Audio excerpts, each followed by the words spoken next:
You ever wonder why people worship anything and everything but God? Well, the answer is found in verse number 21. People know of God's existence, but instead of glorifying Him as God, they turn against Him because they're suppressing the knowledge of Him. And they consider themselves to be wise in doing so, but the Bible says that they are nothing but fools, and their heart is darkened. As a result, people take things that have been created, good things, and they turn them into ultimate things, and they look to the idol to give them what only God can provide to them. Ultimately, people who do not think rightly about God will always give themselves to other gods. Why? Because humans were created to worship. It's part of who we are. And they always end up enslaved by these gods who promise them freedom. They're never satisfied. They're never content.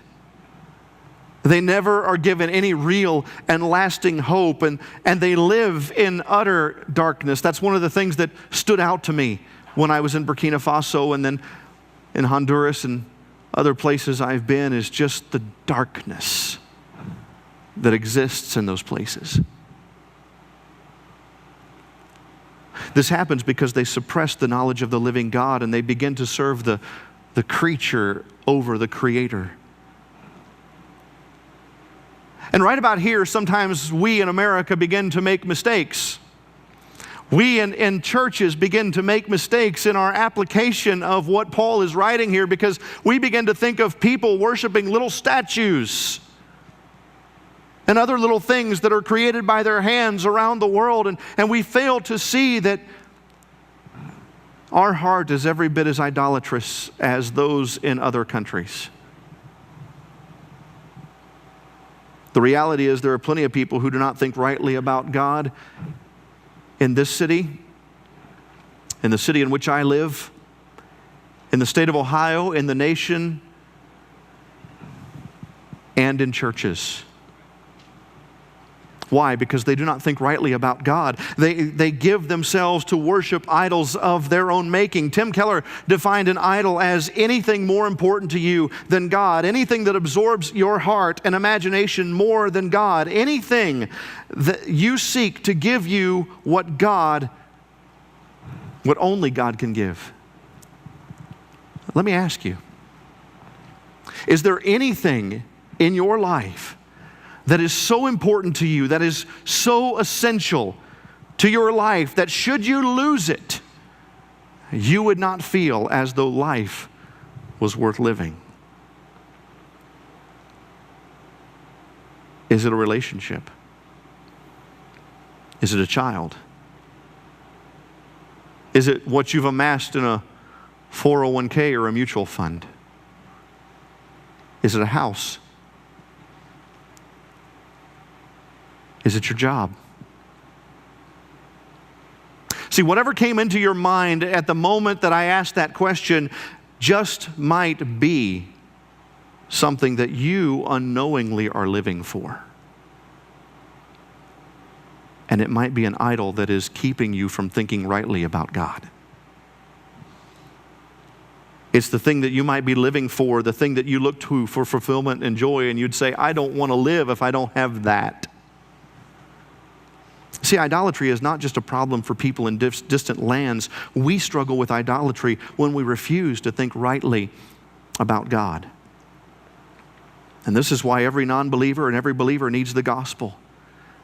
Because right thinking about God will impact Christian worship by impacting our priorities. When Christians have the right thoughts about God, they will put God into the proper place in their lives. And when Christians have the right thoughts about God, they will live to make Him known. They will live for His purpose. And every aspect of their life will be given to demonstrate the surpassing worth and intrinsic value of God to a watching world.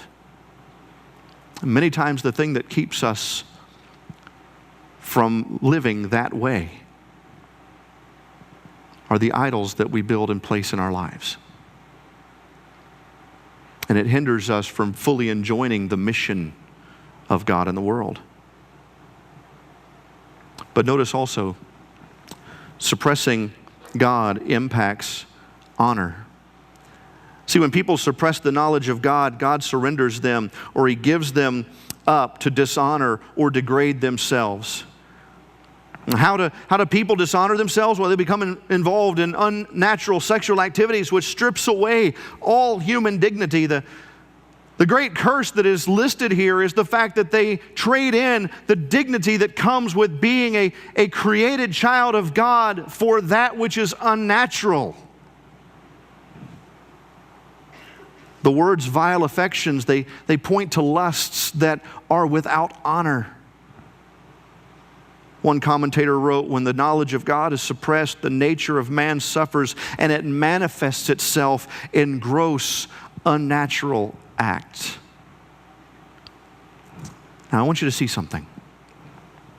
God's wrath or His anger is being revealed on those who continually suppress the very knowledge of God. Therefore, it can be said that the proliferation of sexual perversion in our culture or in any culture is actually, in a way, an expression of the wrath of God on that people who suppress His knowledge.